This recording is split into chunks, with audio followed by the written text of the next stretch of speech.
So I've come across this post and it reminded me of something that I've had to relearn over and over again.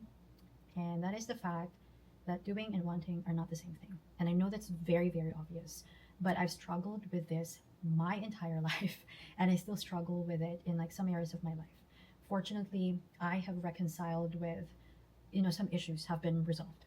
And the thing is that I've always found a lot of comfort in having good plans and in wanting good things and having the ability to create really good strategies because I'm an operations consultant, I'm a biz ops consultant, and like having big goals.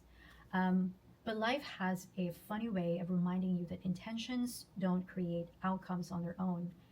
So, yes, wanting to be healthy, wanting to save money, to have better habits, and like to have bigger dreams, they feel good. They feel like a win. Like it feels like a win to have them. And I think that for a long time, I gave that feeling way more credit and way more weight than it deserved. Because you can want to exercise and never exercise. You can want to save money and never save money. You can create something and never create it. You know what I mean? So I used to think, and like I even used to think that there was more overlap between wanting and doing. And the reality is that there isn't. There's a gap though, and the gap is massive.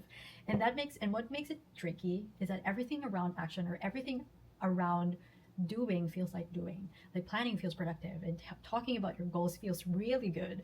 And even deciding when to do a task can feel like progress. But and maybe to some extent it feels like progress compared to like not wanting to do them. But the thing is that, and the reality is that those are not the thing itself. Those are not doing. And I think that what finally clicked for me was the realization that I was really good at collecting the feeling of progress without making actual progress.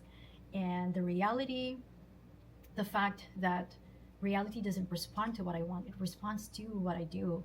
And the realization that my future self, it doesn't really inherit my intentions, it inherits my actions. The life that I want will be created by my actions. It's clear that I don't think intentions are worthless. I think they give us direction. But direction and movement, again, are not the same thing.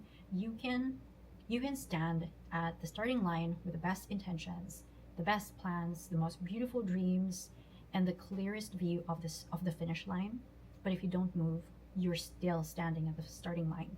And standing there, staying in the starting line, that doesn't change your life at all.